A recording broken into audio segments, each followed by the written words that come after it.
Baik, Assalamualaikum warahmatullahi wabarakatuh. Jumpa lagi bersama channel YouTube Hasyim Asyari. Terima kasih buat teman-teman semua yang sudah mengeklik video ini. Dan buat teman-teman semua, terima kasih selama ini telah mendukung channel ini dengan cara subscribe maupun komen ataupun like. Dan buat teman-teman semua yang belum sempat, nah ini mengingatkan ya, belum sempat klik tombol subscribe, silahkan klik tombol subscribe ya.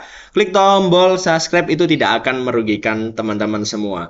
Baik, teman-teman semua, kemarin kita sudah bahas di video sebelumnya, kita lihat video penjelasan tentang sejarah bahasa Indonesia. Kali ini ada sebuah video, itu seorang profesor, judulnya itu Profesor Ketawa Melihat lupa saya ini. Nanti saya lihat dulu ya. Kita reaction bareng-bareng ya. Videonya adalah judulnya itu tak lihat dulu gitu. Kita junjung tinggi bahasa Jawa juga ini. Oke, mana ya guys? Kok ora ketok iki? Nah, judulnya nih Profesor Amerika tertawa. Dari mana asal-usul bahasa Melayu? Oke, kita lihat apa isi dalam video tersebut.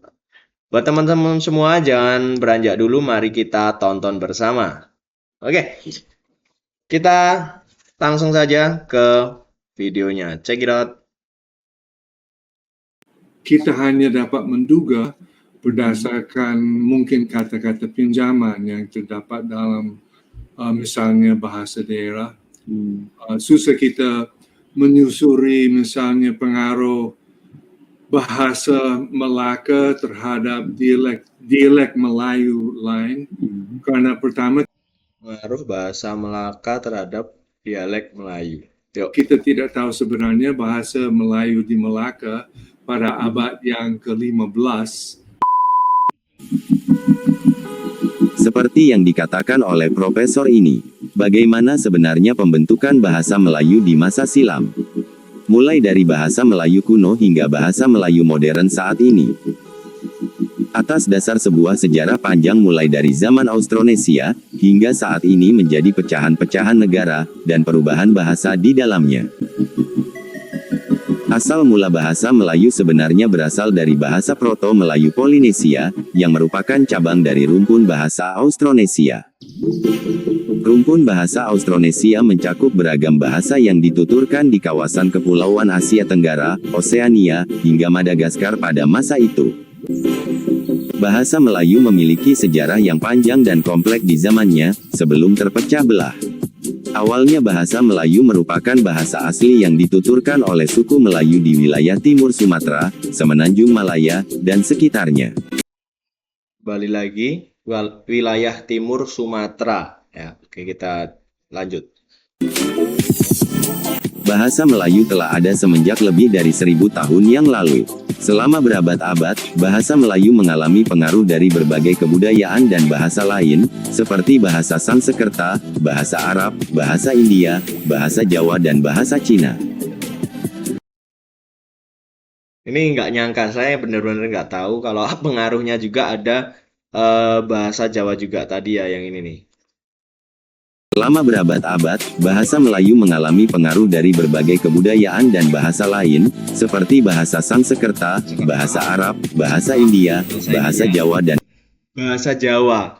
Bahasa Cina. Bahasa Jawa dan bahasa Cina. Pengaruh inilah yang mempengaruhi kosakata, tata bahasa, dan pengucapan bahasa Melayu yang akhirnya berubah menjadi bahasa Indonesia. Ya. Pada abad ke-15, bahasa Melayu menjadi bahasa perdagangan di kawasan Asia Tenggara. Selama periode ini, bahasa Melayu mengalami pengaruh dari bahasa Jawa, bahasa Bugis dan bahasa Batak. Hingga berlanjut sampai abad ke-19. Kedatangan penjajah dari bangsa Eropa, seperti Belanda dan Inggris juga memberikan pengaruh terhadap bahasa Melayu. Hingga pada akhirnya, bahasa Melayu menjadi bahasa administrasi dan pendidikan di bawah kekuasaan kolonial di masa penjajahan. Pada tahun 1928, pemuda dari seluruh bangsa Indonesia mendeklarasikan bahasa persatuan menjadi bahasa Indonesia. Sumpah Pemuda. Kami, putra dan putri Indonesia, mengaku bertumpah darah yang satu, tanah air Indonesia. Kami, putra dan putri Indonesia, mengaku berbangsa yang satu, bangsa Indonesia.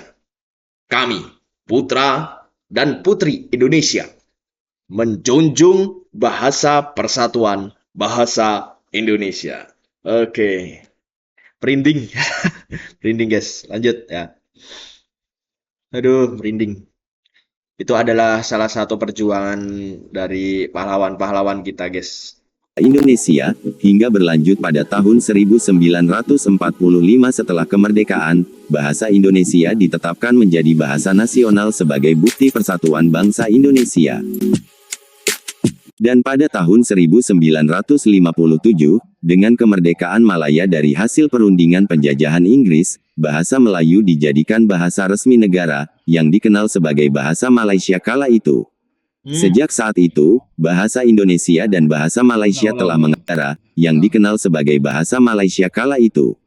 Dan pada tahun 1957, dengan kemerdekaan Malaya dari hasil perundingan penjajahan Inggris, Hasil kemerdekaan dari rundingan penjajahan Inggris, bahasa Melayu dijadikan bahasa resmi negara, yang dikenal sebagai bahasa Malaysia kala itu. bahasa Melayu dijadikan bahasa resmi. Dan pada tahun 1957, dengan kemerdekaan Malaya dari hasil perundingan penjajahan Inggris, bahasa Melayu dijadikan bahasa resmi negara, yang dikenal sebagai bahasa Malaysia kala itu. Bahasa Malaysia. Sejak saat itu, bahasa Indonesia dan bahasa Malaysia telah mengalami perkembangan dan standarisasi yang berbeda-beda. Ya. Dalam beberapa dekade, bahasa Indonesia menunjukkan peningkatan yang meluas hingga mancanegara. Sedangkan bahasa Malaysia mengalami perubahan pada tahun 1970, hingga berganti nama menjadi bahasa Melayu Malaysia. Aduh, kenapa ada bahasa Melayu Malaysia gitu? Enak itu tinggal bahasa Malaysia gitu kan. Jadi punya apa ya? Punya hak cipta lah. Ibaratnya ini lo punya Malaysia gitu, karena di situ nggak usah ada kata-kata Melayunya gitu. Kita ciptakan aja bahasa Melayu kayak kita bahasa Indonesia. Itu kan negara Indonesia, bahasanya ya Indonesia gitu. Jadi nggak apa ya, nggak jauh dari kata negaranya itu. Inggris ya kan, bahasa Inggris ya kan. Prancis ya kan. Iyalah, Arab bahasa Arab gitu ya. Jadi emang ini yang bikin aneh itu sebenarnya ada Melayunya. Coba kalau bahasa Melayu bahasa Malaysia aja mungkin lebih cepat berkembang gitu ya buat teman-teman ya. Sampai saat ini, bahasa Melayu di Malaysia masih menjadi persoalan yang belum terselesaikan.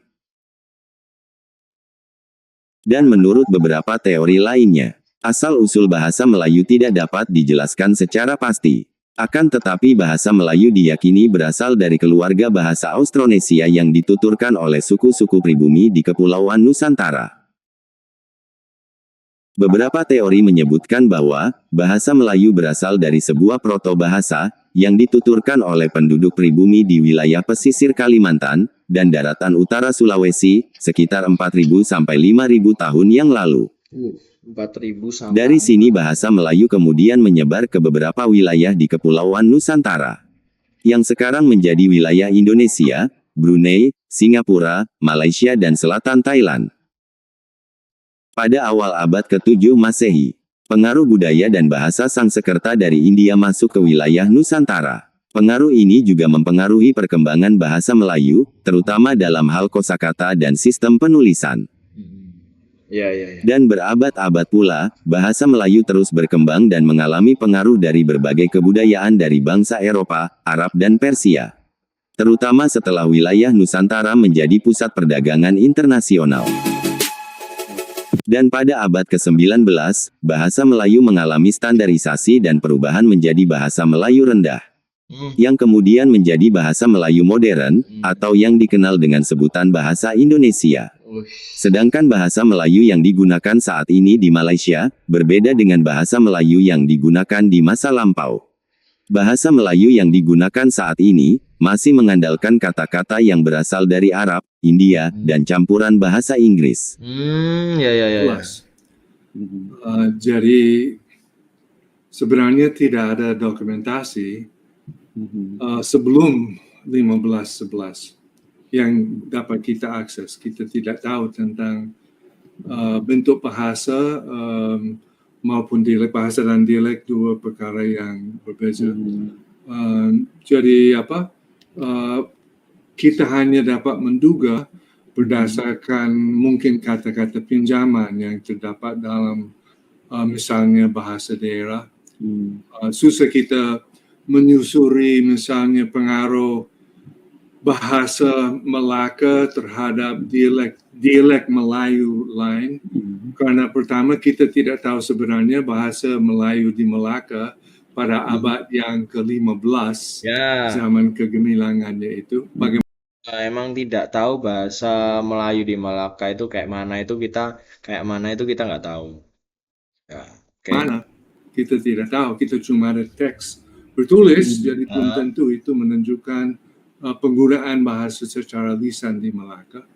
Dan apalagi kita tidak mengetahui tentang varian Melayu di sekitar Malaka atau yang mungkin dipengaruhi oleh Malaka karena tidak ada teksnya. Dan kemungkinan dalam waktu yang berlalu sudah genap 500 tahun sejak zaman kegemilangannya, mungkin dialek pun sudah banyak berubah. Sudah ada yang hilang, sudah berubah, sudah ada yang muncul, yang baru. Jadi artinya kita tidak dapat mengesani pengaruh dari misalnya Kesultanan Melaka terhadap dialek-dialek Melayu yang lain.